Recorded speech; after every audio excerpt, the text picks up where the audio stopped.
Hi అండి, అందరు ఎలా ఉన్నారు? నేనైతే చాలా బాగున్నాను. ఇవాళ నేను ఫస్ట్ టైం చేపల ఇగురు అయితే చేశానండి. ఎలా చేశానో మీరు చూడండి. ఫస్ట్ అయితే పొయ్యి మీద బాండి పెట్టుకుని అందులో ఆయిల్ వేసుకొని చెక్క లవంగా యాలకైతే వేసుకొని అది ఒక 2 నిమిషాలు ఎగినాక ఇందులోనే ఆనియన్ పేస్ట్, టొమాటో పేస్ట్, అలానే అల్లం చిల్లుల పేస్ట్ అయితే వేసుకున్నాను.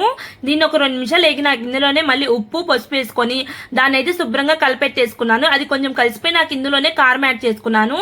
కారం వేసి అయితే ఒక 2 నిమిషాలు అయితే వేయించుకోవాలండి.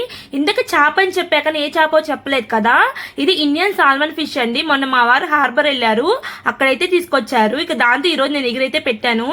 ఇందులో మన చేప ముక్కలు అయితే వేసుకొని మసాలా అంతా దీనికి పట్టేలా ఒకసారి అయితే కలుపుకున్నాను. ఇలా మొత్తం కలిసిపోయినాక ఇందులో అయితే వాటర్ అయితే యాడ్ చేసుకోవాలండి. ముక్కలు మొత్తం మునిగేలాగా అయితే వాటర్ అయితే యాడ్ చేసేసుకున్నానండి. వాటర్ అంతా ఇంకిపోయి ఆయిల్ పైకి రావాలి. అలా అయిపోతేనే మన చేపల ఇగురు రెడీ అయిపోయినట్టు. లాస్ట్ లో ధనియా అలానే గరం మసాలా పౌడర్ అయితే వేయాలి. టేస్ట్ అయితే చాలా బాగుందని నేను ఫస్ట్ టైం తింటున్నా. ఎవరైనా తెలియపోతే ట్రై చేయండి, బాగా నచ్చింది మీకైతే.